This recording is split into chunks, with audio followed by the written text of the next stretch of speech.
नमस्कार दोस्तों। इस समय दुनिया में एक भयंकर युद्ध चल रहा है। ये युद्ध ईरान, इजराइल और अमेरिका के बीच में चल रहा है। इस युद्ध ने अब भयंकर रूप ले लिया है। इस युद्ध ने विश्व की अर्थव्यवस्था को अब प्रभावित करना शुरू कर दिया है। असल में ये युद्ध मिसाइलों का युद्ध नहीं है, ये सारा खेल तेल और गैस का है। खाड़ी देश यानी मिडल ईस्ट, जहां तेल और गैस के सबसे बड़े सोर्सेज मौजूद हैं, जो इन देशों की अर्थव्यवस्था के लिए रीढ़ का काम करते हैं, आज उसी खाड़ी देशों में भयंकर युद्ध चल रहा है। स्टेट ऑफ हॉर्मुज़ ईरान ने पूरी तरह बंद कर दिया है। वहाँ से जहाज़ नहीं निकल पा रहे। जिन जहाज़ निकलने की कोशिश कर रहे हैं, उन जहाज़ों को टारगेट किया जा रहा है। अभी देखने में ये भी आया है कि एक दो जहाज़ वहाँ पर जला दिए गए। ये युद्ध अब गंभीर से गंभीर रूप लेता जा रहा है, जिससे आने वाले समय में अर्थव्यवस्था काफ़ी खराब होगी सभी देशों की। सभी देशों ने अभी से काफ़ी इंतज़ाम करने शुरू कर दिए हैं।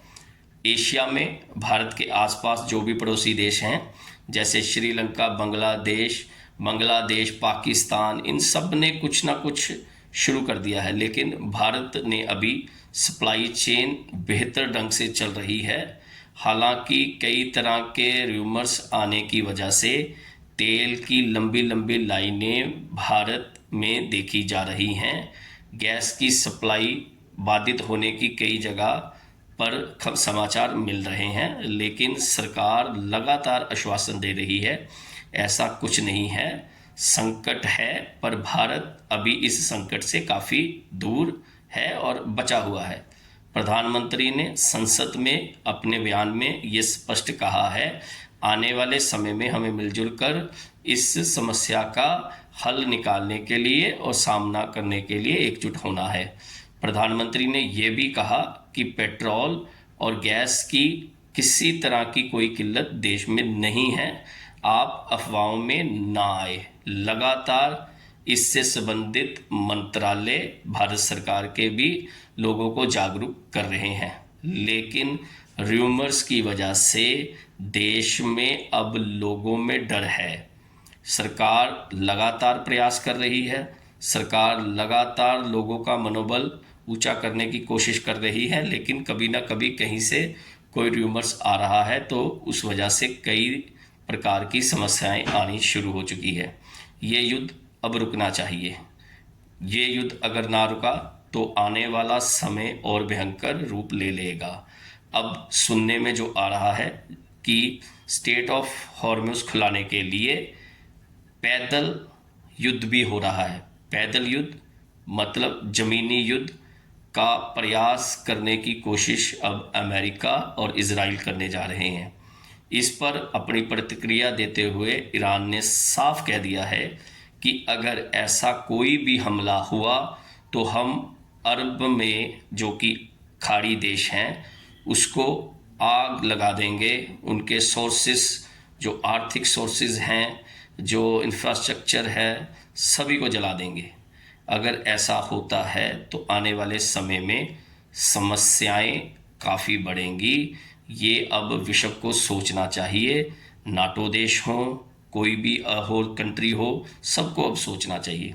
भारत सरकार इस समय इस समस्या से पूरी तरह जागरूक है और भारत ने तेल और गैस की व्यवस्था करने के लिए अन्य देशों से संपर्क भी किया है, और अन्य देशों से जहां से तेल और गैस भारत को मिल सकती है उसकी व्यवस्था करनी शुरू कर दी है। आने वाले समय में सरकार ने सभी देशवासियों को कह दिया है कि हमें जागरूक रहना है, और कई तरह के बयान भी अब आने शुरू हो गए हैं सरकार की तरफ से कि आने वाले समय में कोरोना जैसे हालात भी पैदा हो सकते हैं, लेकिन हमें तैयार रहना है। रिपोर्ट्स के मुताबिक इस संघर्ष की वजह से तेल की कीमतों में लगातार बढ़ोतरी हो रही है।